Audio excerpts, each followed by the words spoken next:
最近，民进党伫面临中国禁止台湾部分农产品销入、数位中介法、柬埔寨诈骗案以及地方治安等事件冲击之下，敢会对着年底地方选举产生影响，引起热烈讨论。对此，昆山科技大学量化研究中心进行民调研究，结果近期出炉，也是现任的市长黄伟哲得到57.6%支持度，大幅领先其他的参选对手。就此次民意调查的结果来看，那目前现任市长黄伟哲的支持度有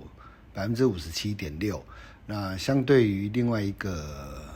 对手呢，就是国民党的谢龙介，他的支持度只有14.5%哈。那这明显的可以看出他的差距哈，这个差距高达40%多啊，也就是说相对来讲，这个黄伟哲的选情是比较稳定的哈。那如果从这个基本资料来做交叉分析的话哈，也可以看到哈，国民两党的支持者对于国民两党自己的候选人都有很高的支持度。那只是说，在民进党他的一个整个支持度的表态是比较强的。市长黄伟哲在接受访问时表示，这次的民调结果甲过去媒体所做的趋势拢无变，显示出市府团队的努力被大家看到。这一步一脚印哦。但是从过去，我记得也有媒体、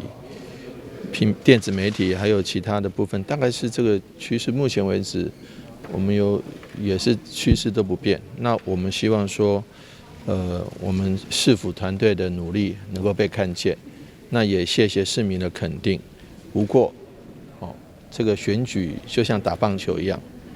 没有到9局下还不知道结果，我们会持续的努力。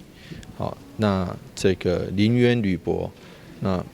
这个继续在把这个施政的成果让市民朋友知道。原以为近期真侪不利民进党的事件会对着台南市长的选举造成冲击，但民调显示并无太大影响，而且黄伟哲在男性也就是女性的选民，拢得到将近50%支持度。另外，嘛有50%以上的选民支持黄伟哲连任。由此，也当看出黄伟哲这种表现得到市民大众的肯定。台南新闻张硕维采访报道。